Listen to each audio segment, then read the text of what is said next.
echoing or anything.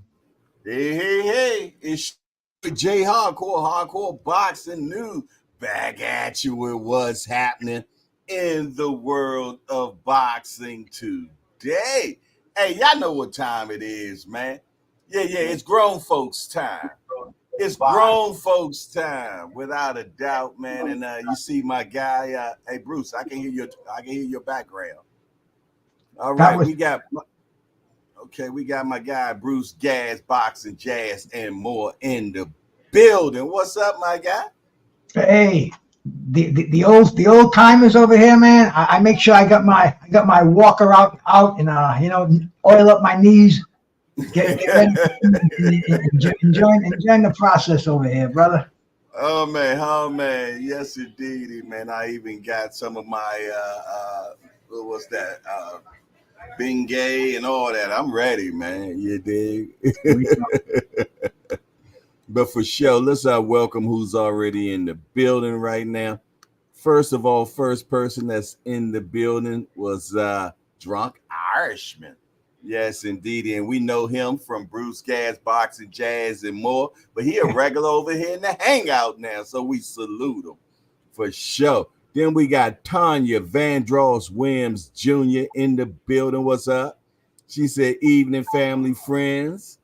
Tim Layton, Gregory Pratt, Justin James, Thomas Hill, Skywalker, Miss Joette, Ariana, Unheard of, Calvin, Kenny, GTD, Bad Girl Promotion Senior, Smoothie King. And we got Cheryl Whitley in the building. She say, Miss Tanya, hey, Queen. Blessed to you. Hey, Cheryl Whitley, I appreciate you. You sent me that big old can of that Bustelo coffee. Yes, indeed. I couldn't even wait. I was going to wait till the show stopped, but I done already cracked it open. Oh, yeah, I see what everybody been talking about. That's good coffee. Yes, indeed, that's good coffee, and I appreciate it. Yes, indeed. We got Tim Layton, my brother from another mother in the building, hashtag JBT. He said, salute Jay and the family and the OG panel. We got Mike Rim. He said, good evening, everybody. Okay, we got Justin James, hashtag JBT in the building. Say salute, Jay, peace and blessings. Yes, indeed. He salute back at you. Hey, listen here. I want to shout out to all my mighty voyeurs as well. You know who you are, the ones that like to watch. Salute to you for sure, without a doubt. Shout out to the Twitter crew. Shout out to the Instagram crew. Just shout out to Lottie Dottie and everybody that decided to show up for another hardcore party, man. Yes, indeed, with collaboration with my guy Bruce Gas, Jazz, and more. Yes, indeed. We're going to kick back, relax, and chillax and enjoy ourselves as we talk about boxing only the way we know how, all the time. When we wake up, we think about boxing. All during the day, we think about boxing. When we go to sleep, we think about boxing. And then we spin the block and start it all over again. We just think about this beautiful sport all day long. And y'all wonder why I call them a hardcore degenerates, man. Hey, pound for pound in the building. Pound for pound boxing talk, a youngster that already done been bit by that hardcore bug. Man, you dig it. He's a degenerate already, man. Yes, indeed. So salute to our pound for pound boxing for sure. Yes, indeed. Hey, salute to my guy, Just Do Boxing, man. Had Shakur on his channel today, man. And asked Shakur some of the tough questions, and I appreciate that. Going at it in an unbiased approach. So salute to Just Do Boxing, always out there doing his thing for sure. Yeah, that was a pleasant surprise, man. I was just trolling around and I saw it. I always go over to Just Do. I there and I saw Shakur up there with him. I said, holy shit, look at this. Yes, indeed. And that's a beautiful thing. How was your day today, man? How was your weekend? What you do this weekend? Well, Friday, man, I was watching boxing from 12 noon until about 6 p.m. And then after that, I was talking about boxing. So Friday was pretty well sewed up, man. I mean, today was like summer. It was like a spring day out there. It was beautiful. The sun was shining. It was 50 degrees. I mean, I went for a walk with just a flannel shirt on. It was so nice out there. But I mean, we're here. We're talking boxing. I asked a couple of my friends to come on here tonight, over 50, of course, and we'll see if they stop in, man. Us old guys, technology. That's our biggest problem. So, You ain't gotta tell me, bruh. I totally understand when it comes to technology. Oh my goodness, it's good to have young kids around, man, to help you out. You better believe it. What do you thought about the fights this weekend? We had Zhang against Parker. We also had Ball against Vasquez, and we had Joshua against Ngannou, man. Which one did you enjoy the most? I thought that whole card was just interesting. I mean, the time between the bouts were that was agonizing. That really tried the patience of a normal fan. But as far as the fights went, man, it went from one to the next. When I started watching it, I was watching Roman Fury. That's Tyson's younger brother, and there was a really good a featherweight bout in there, man. Like you said, all the names. Once I go to bed, the next morning I wake up and I gotta go look in my notes names. but the super welterweight title fight, the two Eastern Europeans, Macadua. I mean that was very entertaining. I thought Ball should have won the featherweight title fight with that's the question I was about to ask you too. Yeah, I give it. I thought Ball just had a lot more determination, and it seemed like every time Vargas and him tied up, Vargas would end up on the canvas. He must have been sitting on there at least 10 times throughout the fight. It was crazy. But man, the action kept on coming, and I wasn't bummed out about anything on the card, man. Zhili Zhang, that was very, very entertaining. I thought Zhang was going to win, so I mean that threw my parlay to hell. Right. He messed up a lot of bets. Something we thought was going to be a sure thing, and that's boxing for you, man. It always happens like that, man. The ones we just think is going to be a sure enough win end up not being that way, man. It always happens like that. You did, for sure. I did. Yeah, man. But it was a good fight, man. I like what Parker got going on, man. He is definitely resuscitating his career. You know what I mean? Hey, 2 back-to-back wins, man. One against the Wilder, and then turn right back around and then do it against Zhang. That speaks volume, man. I mean, shout out New Zealand, man. Like I say, they might make him the president of New Zealand next, man. Senior, salute my brother, Norris of Loxley. I got a few of them coming in here, man. We keep it going till we get a full house, man. Standing room only. Yeah, I know that's right. But let me tell you something. And show your ID at the door if you're going to come on the panel. You got to be 50 or better. Yes, indeed. And one thing, man, I believe, man, if I'm like with Jesus on this one, if 2 or more are gathered in the name of boxing, hey, I'm down for it, Jack. You know what I mean?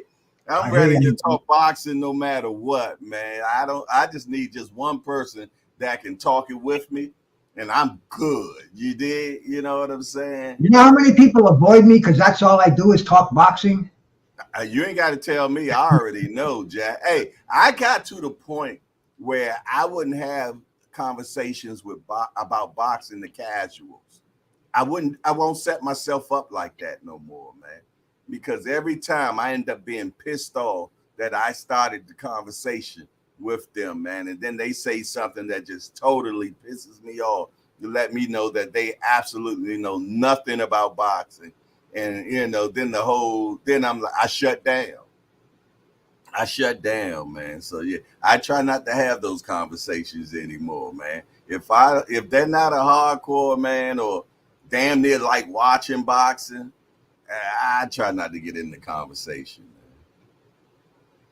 man. The funny thing is, I walk around sometimes looking like a boxing billboard. I got my boxing T-shirt on, and even my hat. Roots of Fight. But some people bring up the conversation to me, especially when we got new people. When I meet new people, young people, and it's funny because they bring up the names like Ryan and Jake Paul, but that's like a gateway, because that's bringing new fans into the game, and they're going to be exposed, because these people they'd never be exposed to boxing any other way. So I'm I kind of almost like to start the conversation. Then Ryan and Tank, that was a big subject of the last few months, and I found a lot of young people who are just Ryan followers. Now they're a little more aware of boxing and what else is going on. And I first thing I tell them, I say, hey, you on YouTube? Oh shit, yeah, I'm on YouTube. Everybody's on YouTube. Well, you make sure you go to Bruce Gas, Boxing, Jazz, and More. In fact, pull your phone out. We're gonna sub you to that right now, and that's education. That's your registration to Education 101. So bango. If we can get new fans in, man, because what's gonna happen is, Jay, and my brother George, man, salute, bro. Oh, we're gonna die, and there ain't gonna be no more boxing fans. So we have to spread the word, bro. Just like the Christians, bro. We have to get the word out there, bring in new fans, let them know that this is the coolest sport in the world, man. And you got to jump on that train. You don't want to wait till it's too late, man. Get with it, man. Get with the program. This is it, man. I mean, if you're a UFC fan, you saw this weekend what boxing does to UFC, brother. Hey, you know what, Bruce? I appreciate that, man. You know what I mean? Right there, you're showing me patience, man. Because I tell you, man, I shut down when it comes to casuals. Wow, look who is about to come in the building. Lord have mercy. We got royalty in the building, y'all. hey, that's my brother. That's my brother, Terrible Tim Witherspoon, former two-time heavyweight champion of the world. Hey, Timmy, what's happening?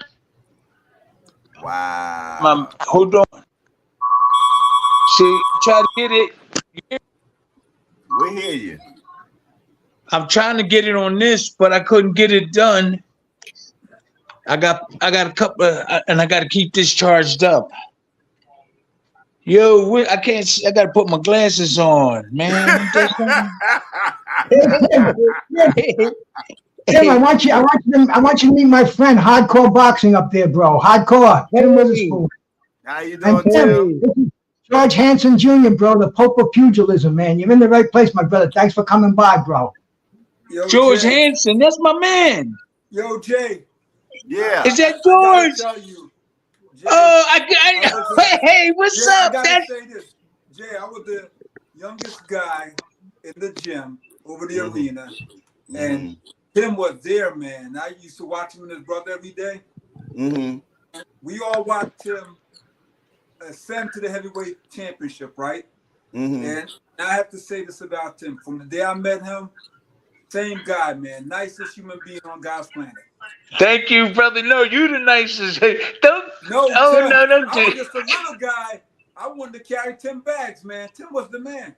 No, you would have, man. You had it going. You was always had energy, always moving around, always friendly to everybody. I put my glasses on, realized it was you. What's up, man? What you been doing? God, Tim's a man, and I gotta say this, Tim. I've seen guys over the years win titles, and now you got to call their publicists, and you got to do a bunch of stuff.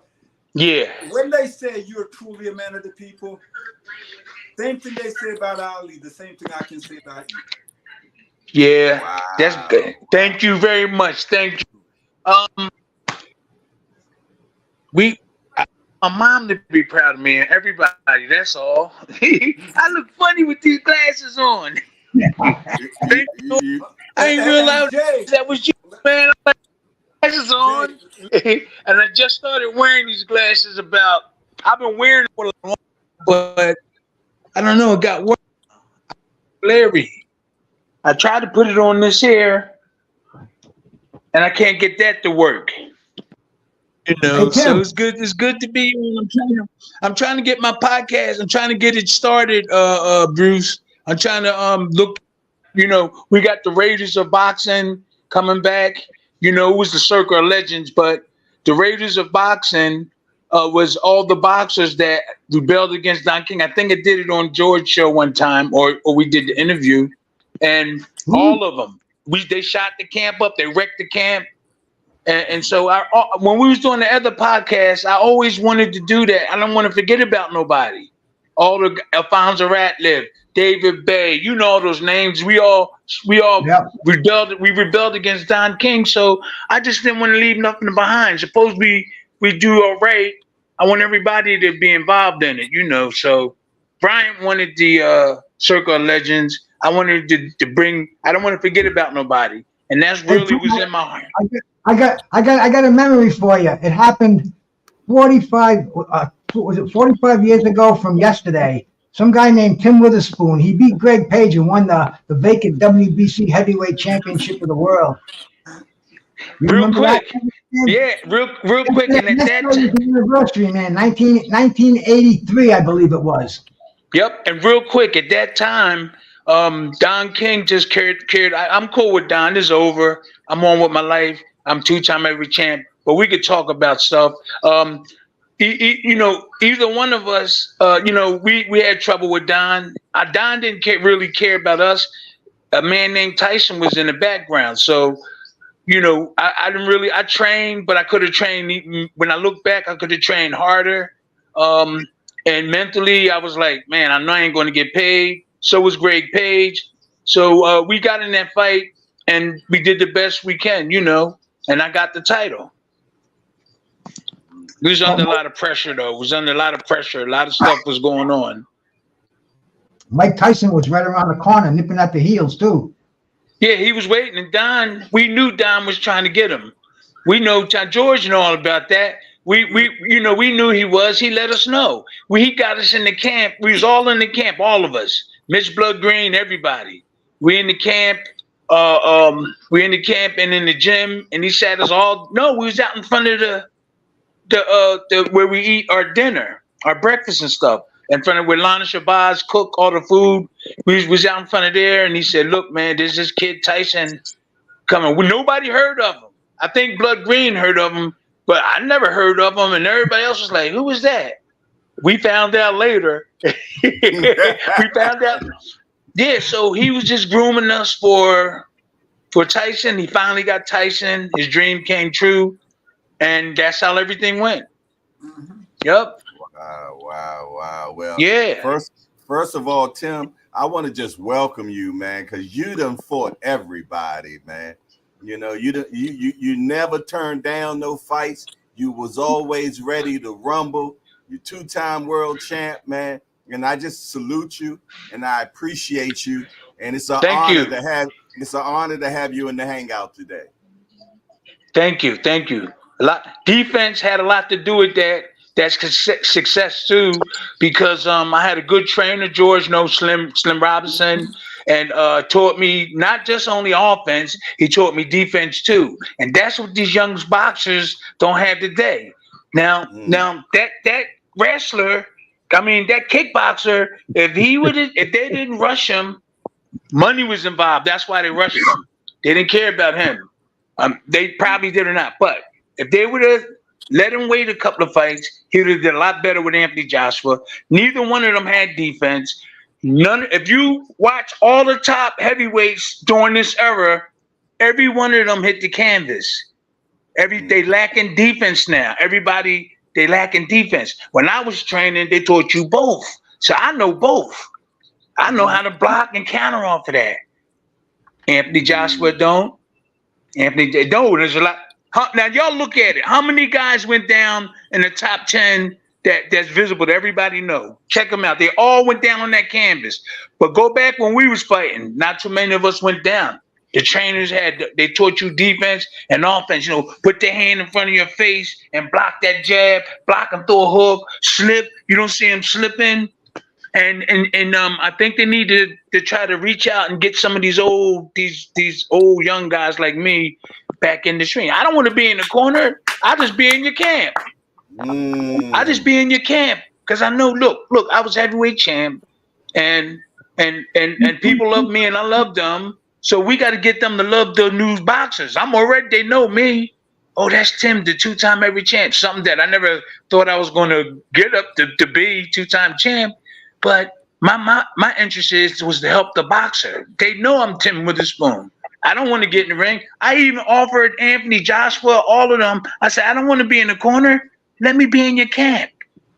George knew I had a real good, really good. Slim Robinson. Now you're right. I'm confident. I'm confident. You're absolutely right, man. And if people look at it, how you used to block shots and what Slim used to work with you on, man. Accord. You're absolutely right. And listening to you today, right? We know you have great defense.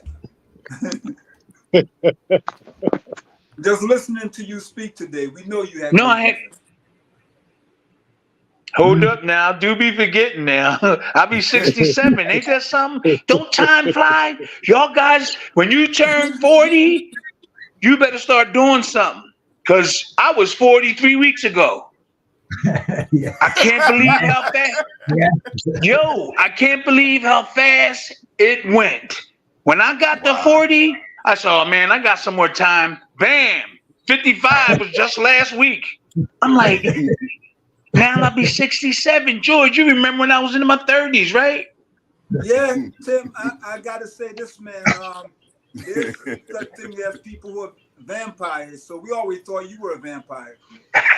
So we see you, and Tim doesn't age, and he stayed the same weight, looking like he looks good. He looks good, man. He looks good. Sure. Can you get some girls to tell me that? I'm single, man. I'm single. Girls are where you, dog. Who are you kidding, man? You know they're calling you up every night. They hit you up on the shows. A lot of girls. Now you know that my kids is number one, and I'll be making sure Shania don't do the wrong thing. My daughter that I went over to England and got. I went over to England, went to court. I fought for a little bit. Her mom just said, look, I know I'll let her go with Timmy. He'll make sure she's all right. But the courts even called everywhere. They called my kids. They called about 30 people. And I passed with flying colors. So they let me bring her home from England. Her name is Shania. Her mother gave her name. Shania Isabella Grace. London is her mom's last name. And my name is Witherspoon. And I'm just working with her. And plus, that helped me get out of trouble from with people that wanted to go partying. I got more kids too, and I used the kids so I don't have to go out. So, oh, my daughter's sick, I can't do it this time, or stuff like that. But because it ruined me, I had a lot of money before, and they don't mean no harm. You know, they didn't really mean no harm. They just want to have fun, and you're going to mess up if you don't get control of things. So. Once I start using my kids with decoy, things start working. As a matter of fact, not that many people came to this house that I'm in now. In the last 3 years, only like about I think 3 or 4 people been here. Yeah, and it's cool. But I'm going to bust out and start having fun though. But I had to have a period where I just got to regroup. And everything wasn't going right. I messed up the Don King money, the lawsuit money. People was coming from everywhere. Now I'm happy. I don't have that money like I do, and I'm happy as hell with the kids and stuff. But we got to build up, though. Get on these podcasts. You got that knowledge, Tim, and you can pass that knowledge on. We were just talking about that before you came in. You have so many years, and Slim Jim Robinson gave you so many gifts, man. You can give those to other fighters. They're not taking advantage of that, bro. You know, I don't know what to say. Real quick. I'm gonna talk real quick. You know, the management and the management and promoters has a lot to do with that. When I was coming up, a lot of the promoters and managers step to you if they didn't see the boxer performing good. You know what I'm saying? Nowadays, some of the, like Dennis Rappaport would come in the gym. He was Jerry Cooney's promoter and manager. Then he went on to become my promoter and stuff. And he treated me like king, but I was abused. I didn't know how to adjust. Oh, this man taking care of me. I won some good fights, and then I just, you know, from the past, I was abused, and then I apologized to him too, because I won some good fights with him. We made some good money, and we made good money, and but when I went to him, I was a piece of crap then, not a crap, but after leaving Don King. So wait a minute, I forgot what we was talking about. It's okay. Whatever you want to talk about, champ. No, I'm just saying, Dennis Rappaport, who had Cooney, he was really down to earth. He had sparring partners for me. He had the money. If I needed money, after I won a fight, he had a $50,000 bonus for me, and I said, no, get buy my kid's mother. Her name is Tammy. I said, buy her a car. They bought her a car with the money that the bonus money, and then he gave me another bonus. This is how the boxers should be treated when they do good and work hard. Try to work out something. Give them a little crumbs on the side or something like that. I don't know if the other boxers do, but Dennis did. But I didn't realize, because I was abused. You know, I started out with Mark Stewart, right, and Dr. Larry Levin. He got busted for having. If you guys type in Larry Levin, Dr. Snow, he was my first manager, promoter, manager and stuff. And me, Bernard Hopkins' uncle, Artie McLeod, he had gray eyes. He was a bad boy. I'm telling you, Bernard Hopkins, he was bad. So we was all under Mark Stewart. And Larry Levin and them, when we used to walk into the office in Center City, Philadelphia, we used to see everybody doing this with their nose. You know, we walk in there to talk to the secretary and everybody. Yeah, and then later on, they got busted for selling. He was a dentist. His name was Larry Levin. If you type it in, and that's when everything went downhill. We had to go with Don King. My brother Anthony was with me. Was with us. Sterling Quick, Artie McLeod, who's Bernard Hopkins' uncle. We had a good team, and we went to Don. Everything broke down when we went to Don.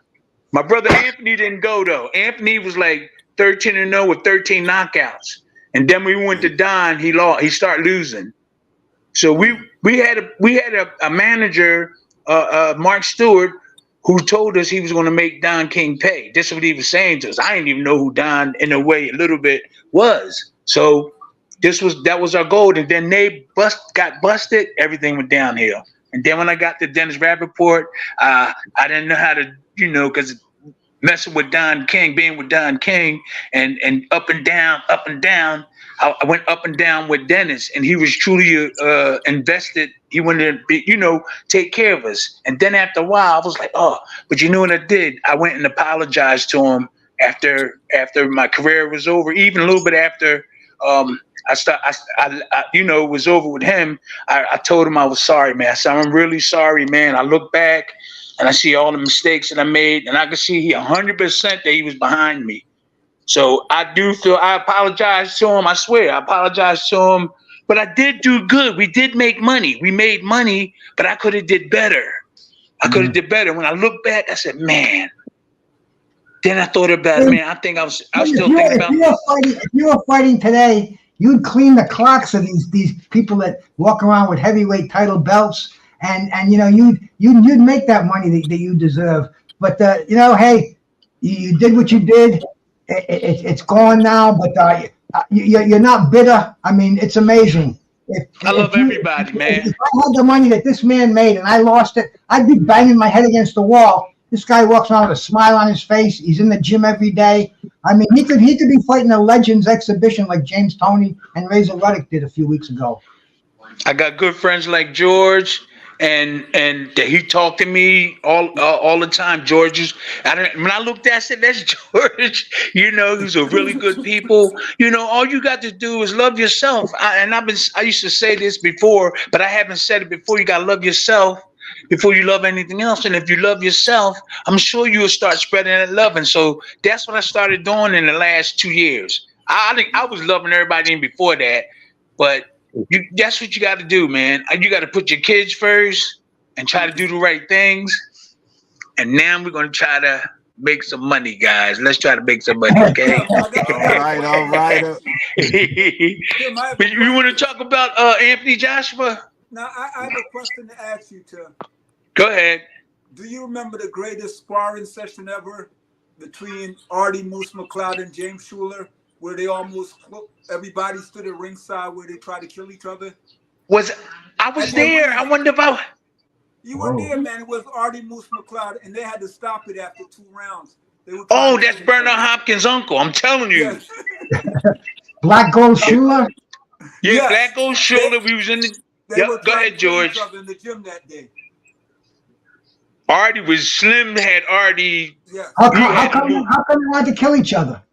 Nah, it was such an intense. They got along, but the gym it's a Philly sparring session, and everybody it sounded like shotguns were going off. So all of the little kids and all of us were hitting the bag. We stopped and we ran to ringside, and they were talking to each other while trying to kill each other.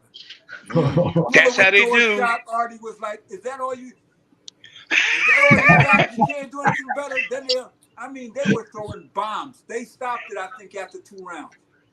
And you had one of these back then, George. You know, if you had one of these back then, you could share it with all of us, and you'd get the royalties on it. Yo, Artie could fight, though. That sparring session. You shared on tape, right? I don't have it. It was the greatest 2 or I don't know if he made it to 3 rounds, but they had to stop it.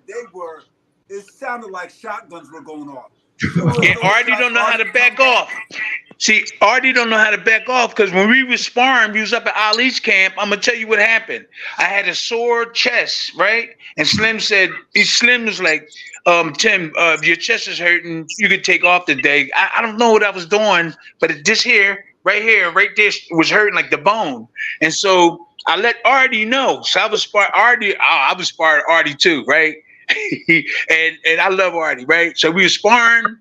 I said, Artie, just stay away from my chest. But Artie, I think he was mad at something the night before. See, we was banging. He hit me in the chest a couple of times. And he was banging me. I'm telling you, he's a middleweight, and he didn't care. He kept coming.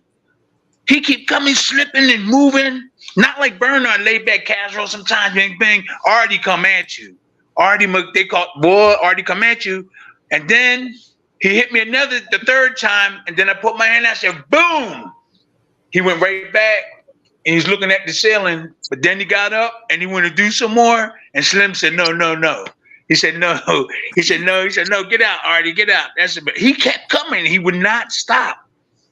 Then he was deliberately hitting me there, but no, I love him. That's my man. We all family. It was really good time then. All righty. Well, listen here, man. I appreciate everybody, man. But let's get to the topic of the day, y'all. We got some fights coming up March the 30th. And I am very interested in getting you all's opinion on these 2 fights. We got Rolly's going to be fighting Eastside Cruz. And we also got Keith Thurman, and he's going to be fighting Costa Zoo. And I just want to get the expert's opinion on how these fights are going to go down. Anybody can start. It doesn't make a difference who starts first. No, you go ahead. Only thing I can really say, I don't know the first 2 names, but I do know the second 2, and that they've been off for a while. So you'll be interested in it and happy about the Casadu fight, but we didn't see them in a while. So everybody probably looking forward to seeing the other 2 names. Casadu and his son. This is his son, Tenzu. Whoa! You're the only guy that drinks the fountain of youth, man. Costa Zero doesn't have that fountain of youth, man. This is his son. Whoa! I'm sorry. Go ahead. Y'all know more than me. I gotta follow you. Y'all gotta follow. I gotta follow you guys because I haven't been keeping up with the Joneses with the days. You know how you're saying yesterday you were 40? That's the way it is in this world, man. These kids are fighting. The fight is kids. The fight is grandkids. I mean, it's wow. Kasadu's son is fighting. He's a world champion already. He is. What weight class? Super welterweight, 154. Okay. Wow. Okay. And he's fighting. He's fighting Keith Thurman. You know Keith Thurman. Yeah. I know. Yep. Keith Thurman. Yep. Throw a lot of punches. I know. They got a big card coming up. Big PBC card coming up. I think there's like 4 title fights on the card. It's huge, man. It's Al Heyman's almost like his last hurrah, maybe. I don't know, but it's a big fight. I think all his champions are involved in it. We're gonna be watching it for sure. Yeah, I'm gonna watch it. Hey, Bruce, go ahead and start off then. Well, I'll tell you, man. The main event, Tim Tszyu and Keith Thurman. Like I said, man, I'm looking at this fight like it's Al Heyman's going out of business sale, like a fire sale. First of all, he's got Keith Thurman on contract, so he's going to pay Keith Thurman. He's been looking for a fight for him. He hasn't found the fight. This is a perfect way to cash in on him. Let Keith make some big money. Let PBC make some money, and he's also going to get Keith Thurman off the payroll if things don't work out for him, which is what we expect. Yeah, so he's fighting Kasadu's. He's fighting Kasadu's son, right? Yes. So he's really the opponent. He's not expected to win. He's not expected to win.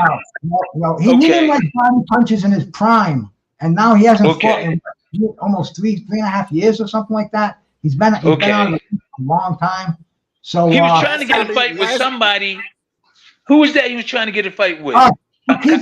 He's trying to get a fight with everybody. He was trying to fight Spence. He was trying to fight Earl Spence. Okay. Yeah, so I think that, like I said, I think that fight's giving Keith Thurman his last hurrah, and I think Tim Tszyu is going to chop him in half with body punches because his name is Tim. Thurman didn't like body punches in his prime. I don't think he's going to like him now. His name is Tim. Yes, sir, man. He's probably named after you. Whoa, okay. Terrible Tim, call him. I haven't been over where he lived at, so there's so much going on in boxing, man. You got to be a computer to keep up with everything that's happening today. Yeah, I know. Okay. So that should be an exciting fight. It should be. We're looking forward to it. It's not for the belt though. That's the only thing that I didn't like about it. Is that he's fighting the champion, but yet he's not fighting for the belt. So well, that's the same. That's pretty much the same thing with Nagano when he fought Tyson Fury. That wasn't for the world title, was it? No. And this is the same thing because the federations aren't recognizing they're not recognizing Thurman as a legitimate contender because he hasn't done anything in a long time. So in this day and age, okay, that's what I was going to say. Nobody cares about belts anyway. They just want to make big name fights and get the money. Belts, Tim, you got 2 of the classic belts, the biggest belts in the world, WBA and WBC heavyweight title. I see it right behind your shoulder right there.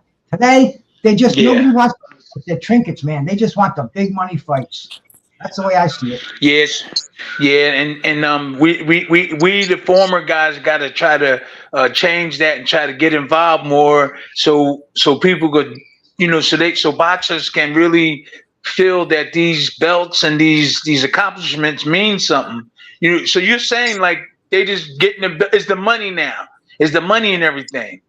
And that's they losing the feeling about the accomplishment with working hard, getting the belts, getting this and that, and so the 5-6 million or 20 million means more than that belt, which is okay, but but you gotta back that belt up though. Back the belt up and say this is the belt that I won, and all that type of stuff.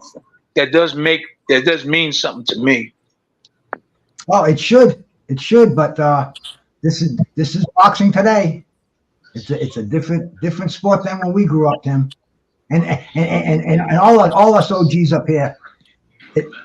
It's almost like it's an alien world to me. No doubt. Hey, Yep, George. Yep. Yeah. Hey, George. Tell me what you got on these fights coming up on March 30th. What do you think? I think if you look at the logically, based on Keith Thurman been off, he got married. The last fight, he had his wife braiding his hair and walking him to the ring. Based on all those optics, you're not going to pick him against Tim Tszyu and inactivity. But I'll tell you this, I have a weird feeling that Keith Thurman realizes that his back is against the wall. And I believe he's going to win. Okay. I looked into my crystal ball. You can make some. I think Thurman's going to win this fight. If you were, the wise money's going to be on Tszyu. But I just believe Thurman's going to win. So let me go out on a limb and say he's going to stop him in the 9th or the 10th round. But I don't think. Would you think they would? There's a reason why they taking the fight. That they sure that Costa Tszyu could win. No, I think they're taking the fight. That's a gamble, huh? Thurman needs a fight, and Tim Tszyu is going to take the fight because Thurman hasn't fought in a while. So and he's moving up a weight class, so it's a logical fight for him. It makes a lot of sense. Thurman's going to win because his back is against the wall. He can punch, and this is it for him. Not really this is it for him. He has to get over this big challenge to make more money. Nice. What about Isaac Cruz and Rolly Romero, George? Well, you know, I'm a big Rolly fan. You know, with Rolly, how can I say with Rolly, he's entertaining, but he can punch, and he's very awkward. So I'm going with Rolly. Going with Rolly, okay. Very awkward, and he can punch. Man, I'll tell you, Joe. And he throws punches from very strange angles. And you got George, if you hit the daily double on those two bets. Neighborhood one night, right? Who do I take with me? Isaac Cruz or Rolly? I'm taking Rolly. You place those bets. What a daily double that would be, man. You get rich on those two bets. Yes. So I like Rolly. He's great for boxing. Okay. Hey, Brother Umar, what you got for me? What you got Umar. for me? How y'all doing, man? All right. Well, I like Pitbull, and I like Tszyu. Neither one of them gonna go over 8 rounds. Ooh, we got some dissension here. Uh-oh. And I don't make too many mistakes when I'm calling. Oh, tell us why. Tell us why. Tell us why. Well, we can make some money. I'm telling you. Yeah. Tell us why, Brother Umar. One thing, my boy been off too long. Keith Thurman been off too long. Yeah. That's why they picked him. You know, he'd be a good fight for him, but he's not gonna win. It ain't gonna go no more than 8. And for Pitbull is gonna run Rolly out the ring. He's gonna run him out the ring, man. That fight might end in 7. It ain't going no more. It will go no more than 8 rounds. So you feel those skills gonna pay the bills against Rolly versus Pitbull. That's right. Because Pitbull going to throw straight punches, going to beat that body up, and he's going to stay on. And Rolly can't handle pressure like that. He need room, and he don't know how to make room. That's how Tank got him out. That's a lot of boxers lacking defense nowadays, and that gives you a lot of confidence when you know a boxer can't hit you unless you make a mistake. So that's a lot of that going around today. When I was fighting, you know, hey, you had defense. The old timers, they depended on defense too and offense. Now everybody just throwing punches. Yeah, but sometimes the best defense is offense at times. Well, when the person say that, they don't know how to. I'm not disrespecting you. When a person or trainer say that, that means they don't know how to teach you defense, and that's a defect. My trainer. Wait a minute. I'm not disrespecting you.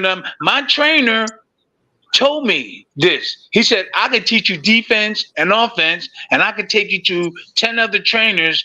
They all offense, and they can teach you just a little bit of defense. And when they tell you your best defense is your offense, that means that they can't teach you defense. Well, that makes a lot of sense. I'm with you on that. That. But a lot of times, right? If you don't give a chance, you don't have the chance to use your defense, even though you're using your offense. Most old school guys, man, had like you said, had offense and defense. But you don't have a chance to use it if nobody teach you it. But if you got taught it, you would definitely use it. It's just like offense. If somebody show you how to throw overhand right or left hook right hand, and they do defense, you're going to do the same thing. When you get in there and somebody throw that right hand left hook, you'll know how to block it. So you got to get taught it. You got to get taught that. I understand that, but I'm saying if your offense is working, you don't have to worry about defense. But defense. You can defend. What I am saying is this: if you get on him and he's throwing them punches and he's connecting, and this guy don't have defense that's getting hit, he's going to win. But nowadays, a lot of the boxers lack defense, and you can't tell because they're really good offense. They're really good offense, and you can't tell, and they won't get hit. Maybe one time during the fight, a couple of times during the fight, because they're so good at offense, you might see them get caught with something, but they would get exposed down the line when it's really a really tough opponent.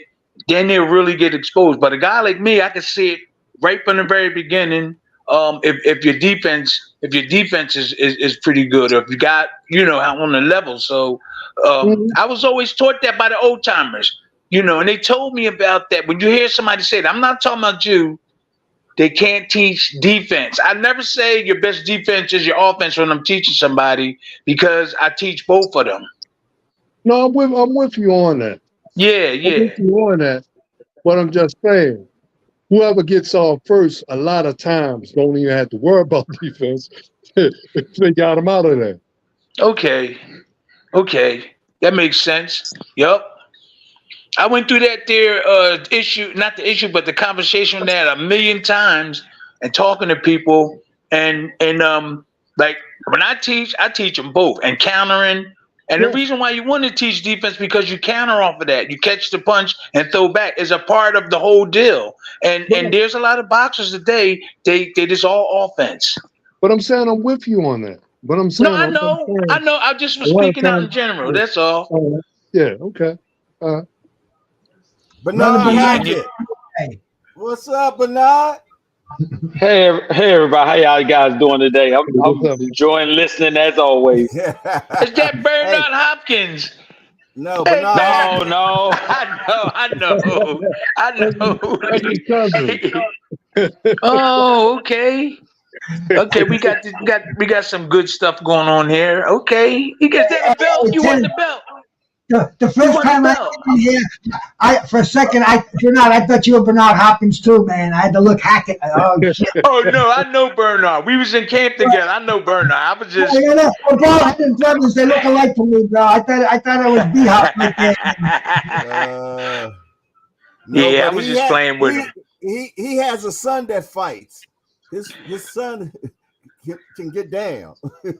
Oh. Yeah, Jaleel Hackett. Okay. And he's fighting at 147. Ooh, okay. Yeah. All right. He can burn too, and he come up Philly and get that good sparring too. Hey Tim, I remember you when Anthony fought Reggie Gross down here in Baltimore, man. My brother. Yeah. I remember when he fought Reggie Gross down here in Baltimore. Wait a minute, I wasn't there. Was you there? Yeah, I was there. Oh, I wasn't there. I wasn't there. So when he stopped, I remember that. Did he stop him, right? Yeah, I think so. Yeah. Yeah, because Anthony could punch. I hate the boxing, man. He older than me by 3 years. Yeah, then I got a brother older than him. Yeah, Anthony used to hate to spar on him. I was glad he went. I'm glad he split and went with these other people, and I went with Don King. I was glad. I'm serious, man. He hit hard, and he was a light heavyweight. Yeah. Hey, Reggie Bernard. Goose, I remember Reggie. Huh? Hey, Bernard Hackett. So we're looking at March 30th, and would like to get your opinion on the two fights. We got Rolly Romero against Isaac Cruz, and we got Keith Thurman going against Tim Tszyu. Give me what you got on that. I think if Keith can stay away from getting hit with a body shot, that he has a chance of winning it as a boxing match. I think Keith is a better overall boxer than Tim Tszyu. So I'm going to lean with him on the boxing. And then I think that Keith still has enough power to make Tim Tszyu have to respect him, and he doesn't come in there wild and reckless. And if Tim can't get close enough to land big body shots or get Keith caught up in an exchange, I think Keith can walk out with a 12-round decision. I got to check them boxers out. I didn't see them yet. I didn't see them. How about Rolly and Isaac Cruz? Man, I like Rolly. I like Rolly. I think that if you look at him down the tape or down the line, it'll come down to Rolly is a little bigger. Rolly does want to press. The height can play to his advantage. I think he switched coaches, so maybe having a new perspective on things will make him at least attempt to box more instead of make it just an exchange of power. And if he can box and he can box adequate, then I think he has a chance. If they both do what they normally do, it's going to come down to who land the big shot. Okay, all right. That's what's up.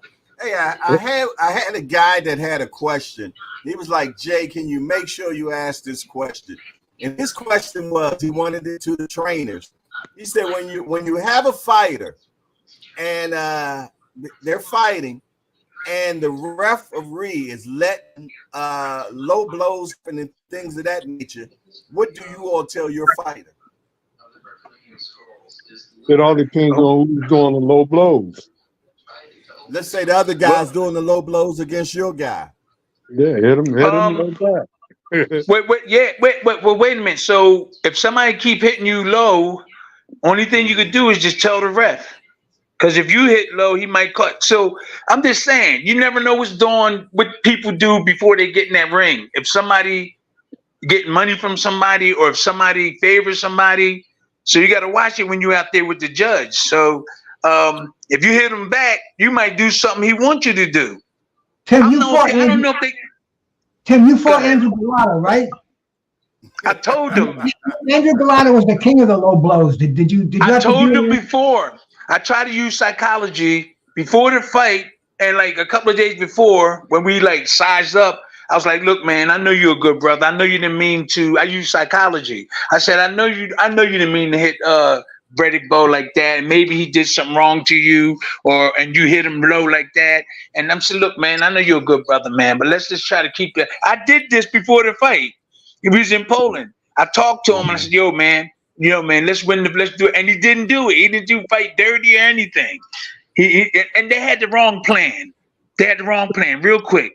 Their plan was I wasn't even in really good shape because they came to my house about 30 days before the fight. So before I knew I was going to fight him, it was like 30 days. And all I did was run and stuff. So when I got there, I told him, I said, look, man, I ain't no bad dude, man. You don't have to hit me low or nothing. And he didn't hit me low through the whole, he didn't, but he was strong. If he did, would you have returned fire in that direction or what? You hit him all back? I know. I would have told the referee. I'm not going to hit him back. I'm not going to hit him back. And this thing, unless, if you keep on doing it and ref don't do nothing, then it's going to be a rumble. But he didn't hit me at all. And they were stupid. They kept saying to him, they said to him, we found out what his plan was. Every time overhand, wait a minute, that overhand, every time I get ready to let that go, right, he stepped back. And I wasn't in shape. So I said, when we found out that was their plan, every time I go like that, they told him to step back. So I was doing that during the fight. He don't know that he could have won by maybe a TKO because I wasn't in shape. But I had a good defense. I think I would have went through the whole thing 10 rounds. So he kept stepping back. We found out they planned later.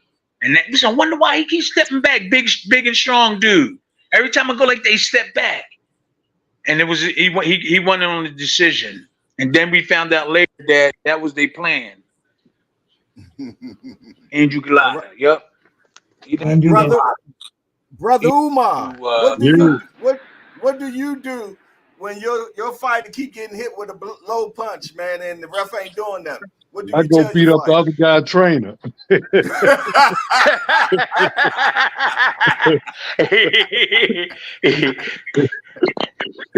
I don't think the ref is going to let him keep doing that. I don't think the ref is going to let him keep doing it. No, I would. Happened another night. Yeah, I would holler at the ref. I would holler at the ref. Say, hey, ref, watch some blows, man. Watch some blows to make him aware. Right. Something going on if that ref don't take a point.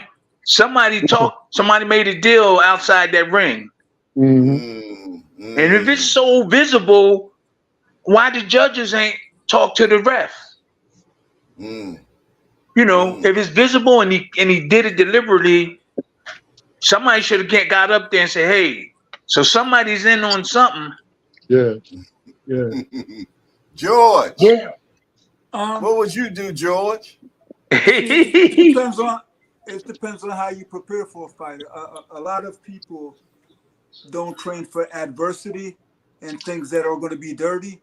We expect it. So it's something you got to work on with your fight. If this happened, this is what we're going to do. Me personally, you can tell whether a ref is biased or not. And referees is just like judges. So if a referee's doing that, I'm not going to tell the fighter to blatantly go out there and hit somebody in the cup, then get disqualified. Then the ref will say, oh, I didn't see that. But I would have trained my fighter to know what to do on the inside. Hit him in the throat, hit him on the hips, step on his foot. You get my point? You got to teach your fighters some, how can I say, how to retaliate when things will happen without being seen. And the master that was Bernard Hopkins. You can hit a fight in the cup. Make sure the ref is on the blind side. You can hit him in the throat. Make sure the ref on the blind side. You can step on his foot and push him backwards and hit him with a left foot. Make sure the ref is on the blind side. So these are things you have to work on in the gym. And you shouldn't be shocked if you're a professional trainer and you go out and the ref is biased. If you're shocked by that, that's like me showing up to a KKK rally and wonder why they stringing me up. I'm saying there are things you have to work on in the gym, and you should never be shocked as a trainer by anything that happened in the ring. That's right. Judges are biased, not judges, referees. There's some referees are biased. not everybody, follows the rules. We have some right, great referees. Don't get me wrong. Somebody's TV is loud. Can somebody turn their TV down? I can hear their TV. Oh, somebody's TV is loud. I think it's Tim's TV. Mine's is real low, but I'll turn it down. I can barely hear it. Hold on. Bernard. All right, Bernard. What do you do? All right, here we go. Somebody keep hitting your son, man. Low. What do you do? For me, it depends on the situation of the fight. If my son in a good groove and he's rolling along and he has things going his way, if he's not making the issue of it, then I'm not gonna make an issue of it. Because I think if he's in his groove and it's not something that's the low blow intentionally is used to get you off your square, buy a little time for the other guy. It's a defensive move as opposed to an offensive move. So if my son has a good rhythm going, I'm not going to tell him, hey, the guy hit you low, go back and get it back. Because now I done changed his focus on the rhythm that he's in to looking to retaliate for a shot. So if that's the situation, we're going to stick to the game plan. If the game plan is working and they have to resort to low blows, we're not going to deviate from the plan because the plan is working. He had to deviate from his plan if he's resorting to low blows.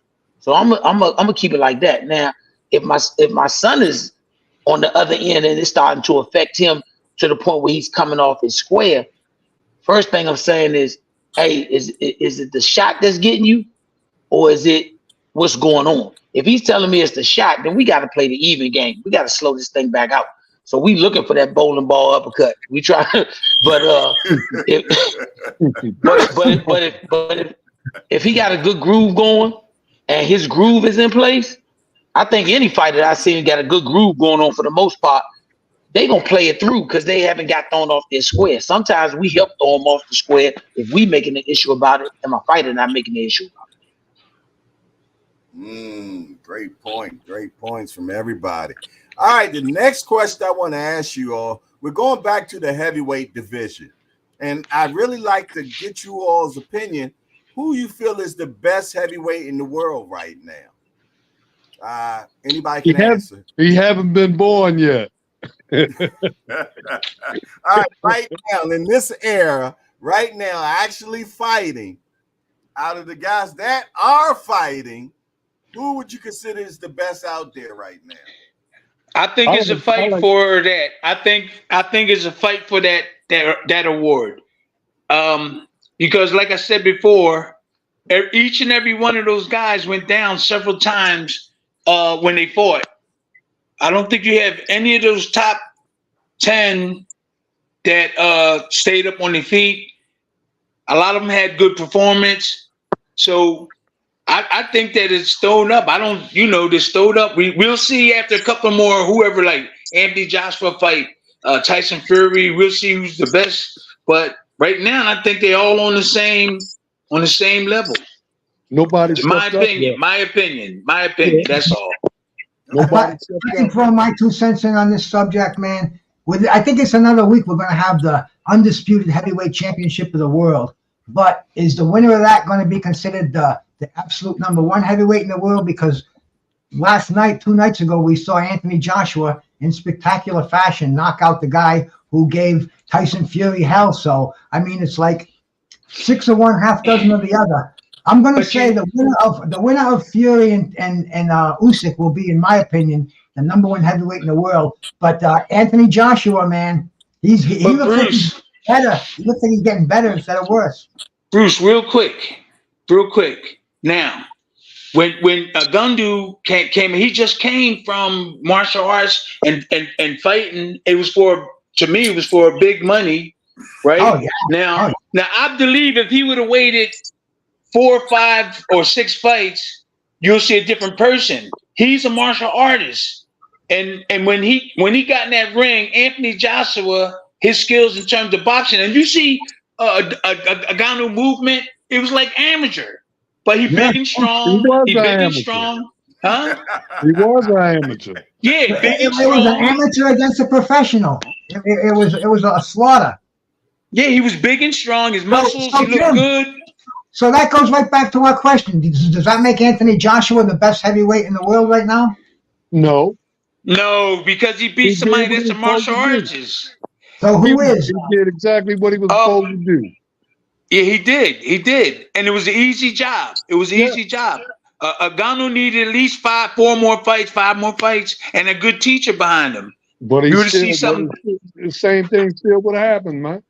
You know, it's different No, I levels. believe if Different he would levels. have somebody that keep his D, his stuff in tight, learn how to block and slip and do that a couple of fights, because he got heart, I do believe that it'll be a good chance.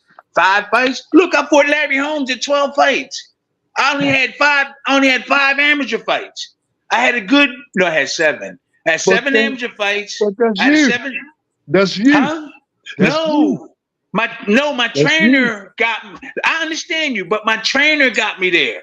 I wouldn't have did that if it was. Look, I lost to Marvis Frazier in the amateurs. My last amateur fight. They would not touch me after I got the new trainer. They wouldn't come nowhere near me. I lost my very first amateur fight. I was with this other guy, and then when I left the other guy and went with Slim, everything. I started winning fights. I started doing that. So, look, man. That means a lot. The person that's showing you your stuff. But I'm saying, before that, did you believe in your ability? Before that? Before Slim started training you, did you believe in your ability before Slim started training? Okay, good question. I could believe as much as I want to believe, but if I don't get taught to block that shot and slip and work, that belief in me is still going to be in me, but I'm going to get knocked out. You gotta have that person there to show you how to put it over here, to show you how to do this. And if you don't have that, you can get up that ladder, but you saying the first the trainer before you got the Slim didn't show you all that? No, he didn't know. He didn't know all that. And I lost my first my first amateur fight.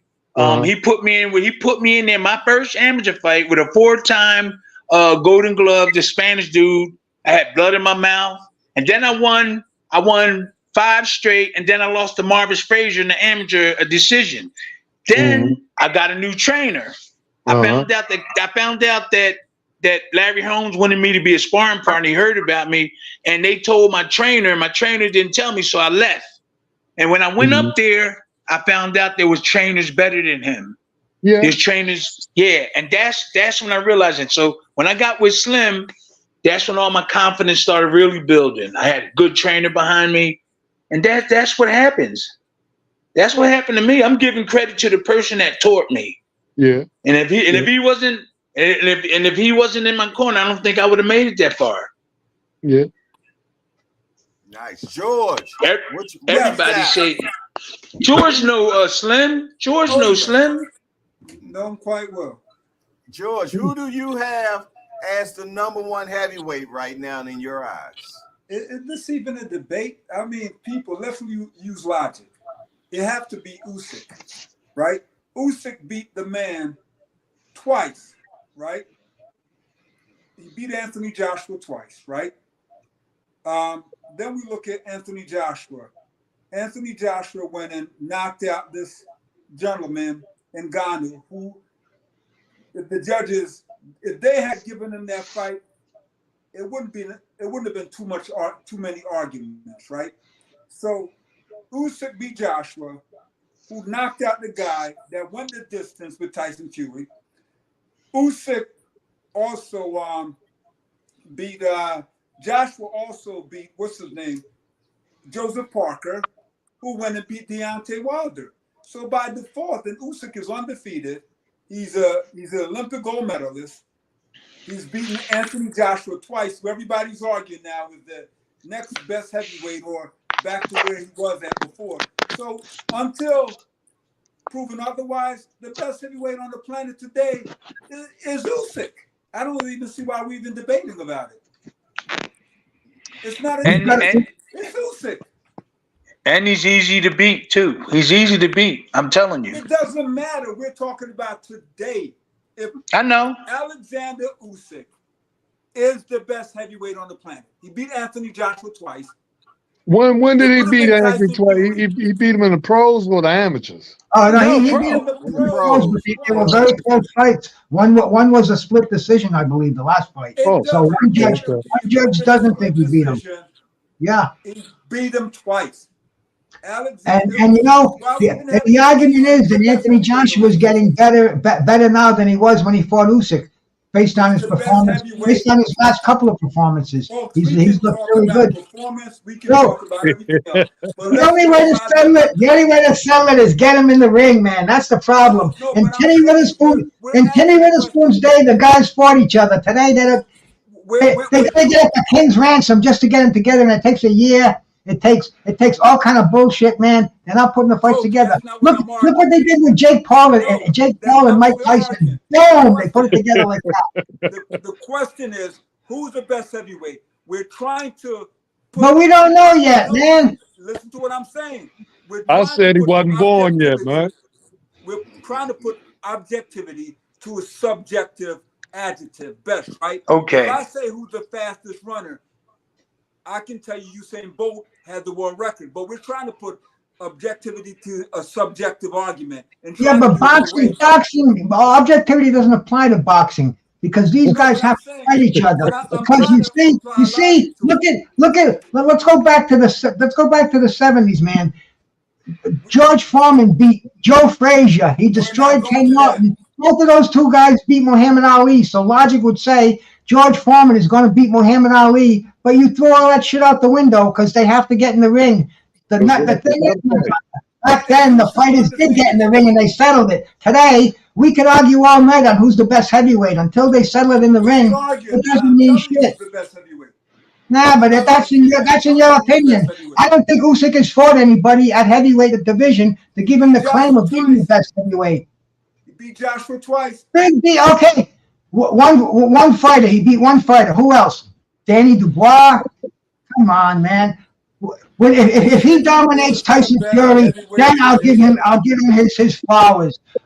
I think he's going to be the underdog against Tyson Fury. If Tyson Fury comes in the way he looked like against Deontay Wilder, I think Tyson Fury is going to beat him up. No. What happens when he beats Tyson Fury? What are you going to say? Well, they're going to say he's the best, but that's why they're going to fight each other. That's what I'm not going to argue with you about because it's going to be settled in the ring. No, I'm saying right. And the whole thing in a nutshell is it's your opinion. It's your opinion. That's Everybody right. has their own opinion. That's right. You know what I'm saying? I know, but I'm showing you. I'm trying to show you some logic to my. No logic. There ain't no logic in boxing. There ain't no logic in boxing. That's your logic. That's your logic, though. Your logic. Yeah. Some logic is more logical than some. Yeah. Some logic is more logical than some. For you to tell Not because I'm his friend, not because I know George a long time, but I do agree with that. Not because I do know him. I'm saying that I would agree to that also. Just I don't. No, I'm just saying. That's what I would have said. I wouldn't say Tyson Fury, but the Usyk hasn't lost, and he's been winning and looking good, and he won the title, right? Yes. He won one version of the title. He won one version. Well, actually 3 versions. He's a unified, but he's not undisputed. Don't we normally say, right? Let me say this: the best heavyweight is usually the world champion, right? Yeah. Right. Okay, let's say that.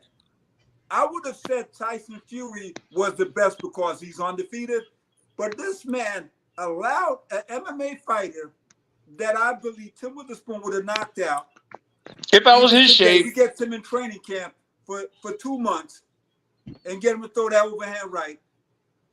Fury allowed him to go the distance, and it was a close fight.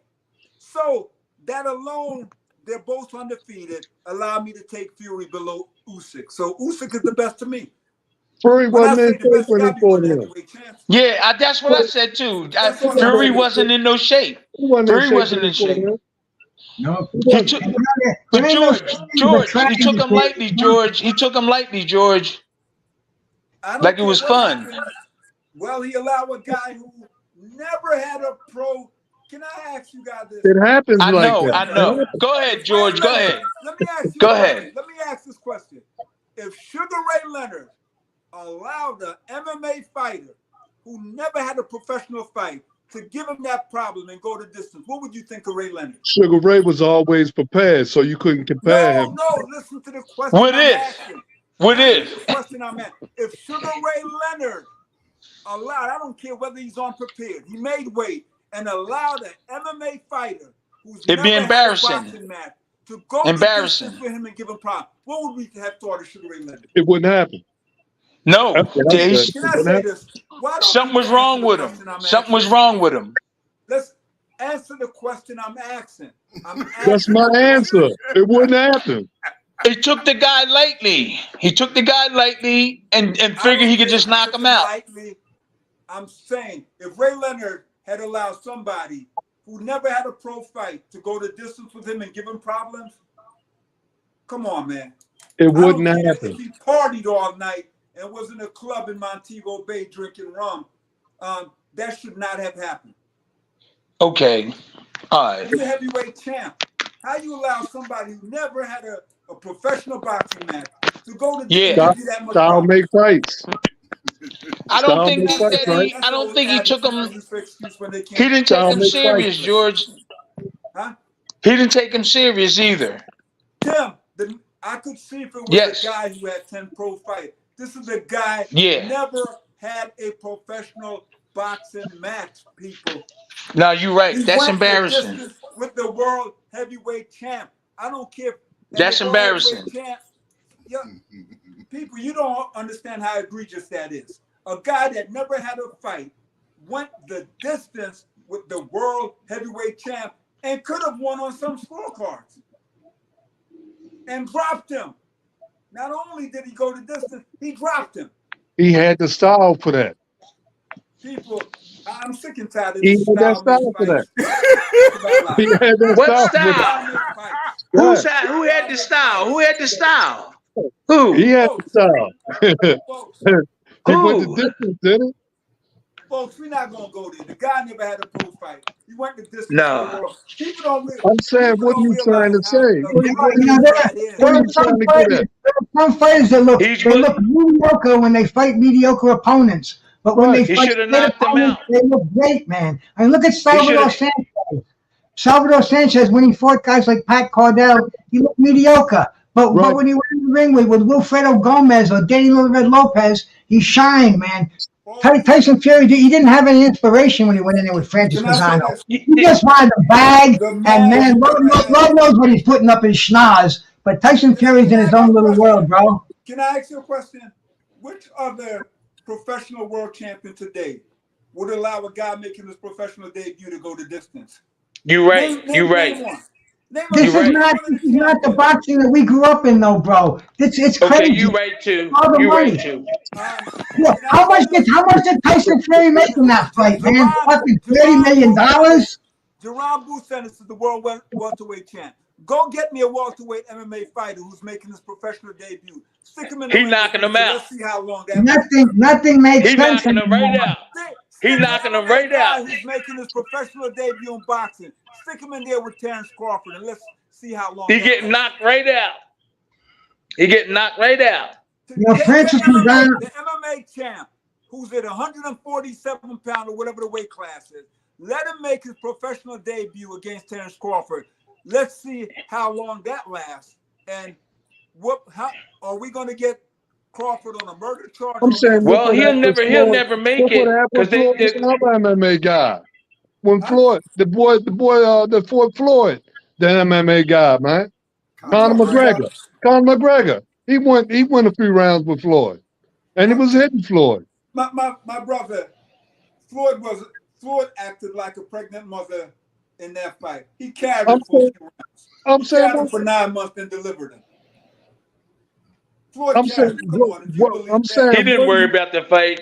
He didn't worry about the fight, or else he never would have took it. I want to sell to you if you believe that. Floyd carried him like a mother for 9 rounds. Oh, how many rounds? But He I'm saying, carried him. so what are you trying to prove? What are you trying to get at? Well, I'm saying, All I'm trying to say is, am I the only one that's shocked that a debut in heavyweight, and I'm back to why I say Usyk is the best heavyweight. If we agree that we got two that we would have considered because they're undefeated world heavyweight champ. But that's still your opinion, though, man. Just like we have opinions. Same thing. And you're giving Usyk your designation as the best heavyweight pretty much by default because he didn't fight. He beat Tyson. He beat Anthony Joshua twice, and he's undefeated. And he's world heavyweight. So at the time, was Anthony Joshua the best heavyweight, or was Tyson Fury? Now, mind you, Tyson Fury just got through beating up Deontay Wilder. So who was the best heavyweight in the world back a few years ago? Joshua or Wilder? Joshua Wilder. Can I say something? We can't answer the question. Come on, man. That wasn't the question. The question at hand is who's the best heavyweight today. We're not going back. We're talking about I told you that he wasn't born yet. On Sunday. It's your opinion, my brother. It can be debated till the sun comes up tomorrow morning, and it's the way you feel. You put Usyk as the best heavyweight in the world. Some people put Tyson Fury as the best heavyweight in the world. Some people are calling Joshua as the best heavyweight in the world. I ain't gonna argue with any of them. That's their opinion. He lost twice to Usyk. I still think Fury beats Usyk. I'm not disagreeing with you. I'm talking about today. I'm talking about today. When they do fight, I believe that Fury wins by split decision. And I think that Joshua today beats Fury today too. Usyk is going to beat. No, because the martial art god made Joshua look really good. You know, the martial arts god made Joshua look really good, even though Joshua was ready, but he made him look really, really good. So now is a different opinion. You know what I'm saying? Tim, he made him look. But now, if you fought somebody else, I don't go ahead. Look at that fight. Tim, I could imagine you in the ring with an MMA guy. Oh, in shape though. I got to be in shape. No, you in shape against Francis Ngannou. How many rounds is going to last? I'll probably get in shape. I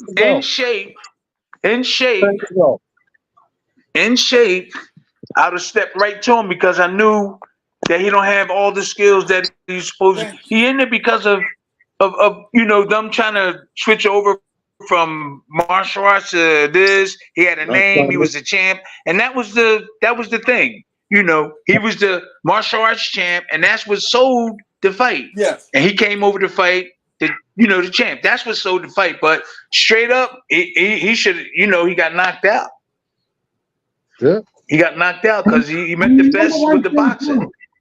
And remember one thing too: the heavyweight championship of the world is based on lineage, and you know, we don't really have a lineage champ, or the lineage champion is Tyson Fury. So they have to settle it in the ring, man. Everybody has opinions on who the best is, and it's got to be the man who beat the man who beat the man.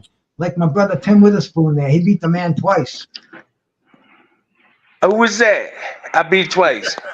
I got hit the first time around, and the second time around, man. Who did you win that title off the second time, bro? Tony Tubbs. Tony Tubbs and Greg Page. It cost you $25,000. You had to go to rehab. I mean, bro, talk about a crazy different time. I was smoking the weed. I got in trouble. It was my birthday. It was my birthday, December 27th. And I fought Tubbs on the 16th of January. And so they had a little party for me where we was training down in Georgia. And so these guys was outside smoking weed. And I was like, oh, man. And I wasn't thinking about the fight. So I went out there and I took about 7 drags. I was out there and I just thought about it after. That's what happened. They took 25,000. They took 25,000 and they sent me to the rehab. They laughed me out the rehab. They sent you to rehab for weed? Yeah. And I went into rehab. I had to get up in front of the people and say, hey, my name's Tim Witherspoon. I'm two-time, I'm a heavyweight champion of the world. And I'm here because I smoke marijuana. And don't you know, everybody was like scratching. They was like, What? He said, I said, I'm a heroin, I'm a cocaine addict. He said, there's like, it's nice for you to be here, but we Go need this more than you do. You're like, go do some more research. They act like I was an outsider just for smoking weed. I was like, yeah, I'm here because of that. And they were scratching their head for weed. All these hardcore heroin, cocaine addicts. Hey Tim, what do you think of Danny Garcia now that I'm not Danny Garcia or Ryan Garcia? He's going to a state that tests for weed. You think that's messing with Ryan's head because that fight could be called a no contest if he's got weed in his system to a certain level? What do you think of that? What do you think of Ryan Garcia with his problem? He ain't been following right. When you got a problem smoking weed, his problem is defense. That's all. But you saying he has a problem smoking weed? Yeah, he admitted he's a heavy smoker at the press conference, and he's going to New York. He could end up like you, man. He could end up in rehab, $25,000 fine. They threaten to take your title away, right? He better get some golden seal. That'll take out 10 days. Well, depending on how much you smoke, golden seal. In 25 years. The golden seal will get it out in 10 days. I don't even know what golden seal is, man. That hasn't worked in 25 years. I've been using it. I passed the test. Golden seal is an herb that you take, and I take it, and it'll get it out your system in 10 days. So if you're in jail, wait, bro, if you in jail and you in jail and they find golden seal in your urine, you go back to jail. Even the jail know about it. The prisons know about it. That's what I was gonna say. It's a diuretic and it'll clear the drugs out of your system, but then they're gonna find you positive for golden seal and they're gonna know you used it to mask the drugs. So golden seal doesn't work anymore. But it is good for you because it does clean the shit out of your system. And guys like us, but vinegar. But I found this out too, Bruce. Vinegar and water hides the test for so many hours, then you test positive again. So if you take vinegar and mix it with the water and drink it, you would test negative, but after it wears off, you'll test positive again. So they know that too. They know that too.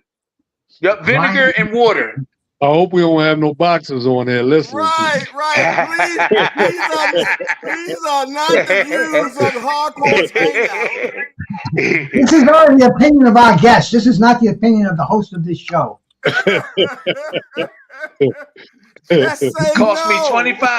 Cost me 25,000. So that was 1980 money. Huh? Oh yeah. That was 25,000 back in what, 1986, 87? No, 85, I believe it was. 85 or something like that. Yeah, it was back. Yeah, you know more than I know about it. That'd be $100,000 today. Yeah. Yeah, it was crazy. People saying you got in trouble. They took that money for you for just smoking weed. I said, what? About 10 drags? I took about 10 drags. Yep. It went up 3 now. It was 7 earlier. I think it was 7. 10. That's all. It was my birthday's on the 27th of December, and they had it down in Georgia. Martin Luther King, his birthday and stuff. So that Don King surrounded that fight with because it was around Martin Luther King's birthday, and they had it. It was pretty cool. All right. Wow. They gave him a Black History Month bow. So let me real quick say a couple of things. And because I'm a real good defensive guy, a lot of these guys' career could have gotten saved, or they could have did a lot better, or not get knocked out or got hit with the punch if their trainer was showing defense too. Everybody just doing offense, trying to fight like the Shell. I'm gonna tell you something. I'm gonna do a show, and the Shell is not what they doing.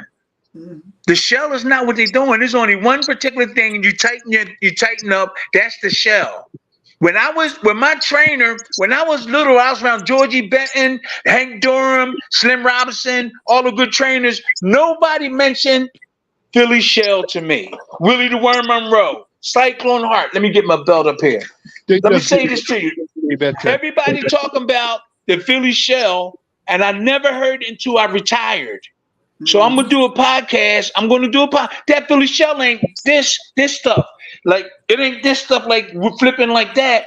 It's only one thing at the Philly Shell. And I used to see all the old heads in Philly out on the corner boxing, and it was like tighten your shell up. And it's not this stuff that I know that everybody's doing out there. So we're gonna do a podcast, and it's not the Philly Shell. The Philly with a shell. A shell don't be moving around. It's just a tight defense. But everybody's saying Philly Shell, and I didn't hear it until I retired. I never heard Willie the Marone, Cyclone Heart, even Joe Frazier. I was with him. I never heard nobody say Philly Shell. So that's something that somebody created in the last couple, like maybe 5 years or 10 years. I never heard Philly Shell. I was on a panel with James Toney, and somebody asked him about the Philly Shell. He said, "I use no Philly Shell. What are you talking about?" And the way James Toney says it, what are you talking about, Philly Shell? It's like he don't fully do his defense, or he just turned over a lot. And then one time I was shocked because I seen him go on this side. He always roll this way and come back to the right hand. He'll go boom, and then I seen him turn this way. I said, "Oh, I wonder if somebody told him to slip on that side," because he's always turn and throw his right hand, right? And keep his hands up like that. Somebody didn't completely show him the whole movement. So he kept coming to the right all the time. But he could punch his ass off, though. He could punch. He could punch. No doubt. Well, listen here, fellas.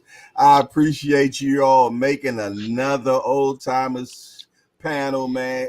Another successful one. Champ is here, man. Yeah, Tim Witherspoon, man. Stuff, yo, I appreciate you, man, coming in and just giving us the game, man. Just telling us a little bit more about yourself that we didn't know about before, man. And we appreciate. Thank you. That. We gotta do this. We gotta make things happen. Yeah, we gotta make things happen. I'm seeing my old friend George. That's my man. Got plenty of knowledge. And I'm meeting your guys. I come on again. I'm trying to get my my podcast back on the roll. You Bruce know the whole deal. It's not no big deal. But did Viking Samurai win? Say that again. I don't know. I don't pay attention to mixed martial arts. So I don't know. Okay. No, but he fought down at Celebrity Boxing in Atlantic City last night. Yeah, I'll check it out. I'll check it out later on, man. I know you told me your laptop's down, and I'll text you the results of it. Okay. No problem. Yeah. So there was some fights down there, guys. Damon Feldman, Celebrity Boxing, and stuff. And so they, George already know, and what's his name? The Viking Samurai. Yeah, Viking Samurai. I was supposed to train him and stuff, and we didn't really work anything out. So, but I still support him. Like if he win, everything good. But he had a fight down on Celebrity Boxing last night, and there was some other fights down there too, Damon Feldman. But I didn't go down. Cool, bro. Hey, man, I want to thank you myself for coming on here, bro. You're the man. You always come through in the clutch, baby. This is the Old Timers show over here, and thank you. Thank you very much, guys. Thank you very much for having me on. Yeah. Tim, only thing I'm waiting on, man. You have so much knowledge, and you have such an interesting story. When is the book coming out? That book, it came out, but I'm glad that they stopped. They were selling, the people in England were selling the book, and I didn't know it. Somebody called me and said, "Hey, I read your book, man. It was a real good book, mate. It was a good book, mate." And I said, "What?" He said, "Yeah, I bought your book." So, I called the dude and told him to stop selling it and stuff. So I'm glad it happened because a lot of things happened since then. If I do something, a lot of stuff happened, man. Since that book was made about 10 years ago, man, a lot of things that'll be interesting. Update, yep. You can have more than one book. There are about 3 that I have on Sugar Ray Robinson. Ali have several books. Ooh, yep. I got 10 children. I I'm the fourth You oldest can of have more 10 than one kids. Tim book. Oh, this Tim? I'm saying you can have more than one book. Ray Robinson got Right. several. There's several I'm books gonna of give Ray you a Robinson. call. I'm gonna give you a call. I'm gonna Okay. give you a call. I got a couple of things. Okay. Thank you, everybody. All right, Anytime mate. you need me on, George, just give me. He said, "All right, mate. All right, mate. All right, mate. Okay. All right. See you guys. Thank you very Appreciate much. Thank you. All right, bro. Appreciate you, champ. Thank Right. you. Nope. All right. Thank you, man. Champ was See, here. see you That's on the right. next one. See you on the next one. Okay. He's trying to hang his phone up. He's having problems. No. All Okay. right. I got it. Here we go. There we go. That was beautiful, man. Oh, That was beautiful. I loved him. I've met him a couple of times personally. You know, we went and had breakfast together. Just a great guy, man. And boxing royalty, like you said when you saw him in the back room, 2-time heavyweight champion of the world. They don't make a mold like that anymore, brother. I mean, this is when the heavyweight champion of the world was the baddest man on the planet. You know. Plus, he's still good mentally too, man. Yeah, that's what I like. He still got his faculties, man. That's good. You know, and one thing we can say about him, he believes in defense. Yeah. Without a doubt. He believes in defense, man. He still got his faculties, man. Yes, thank God. Thank God. Thank God. But listen here, fellas. I appreciate you all showing up like y'all always do. Until next week, same bad time, same bad channel. And Peace we out. about Batman. Oh man. y'all take it easy, man. Other than that, it's your boy Jay, hardcore boxing news. I appreciate the chat hanging out, man. I hope you all enjoyed this one, man. We had a chance to have a heavyweight champion, former heavyweight champion of the world, man, come up in here and bless us with his time, man, and his stories, man. So I hope you all appreciated it. I know I did. I would have never thought I'd be on here live with Tim Witherspoon today. So listen here, man. I appreciate Lottie Dolly and everybody. Hey, right back at you tomorrow morning, man. Same bad time, same bad channel. Other than that, it's your boy Jay Hardcore Boxing News. I'm out of here. How you turn this damn thing off? Okay, and I'm out.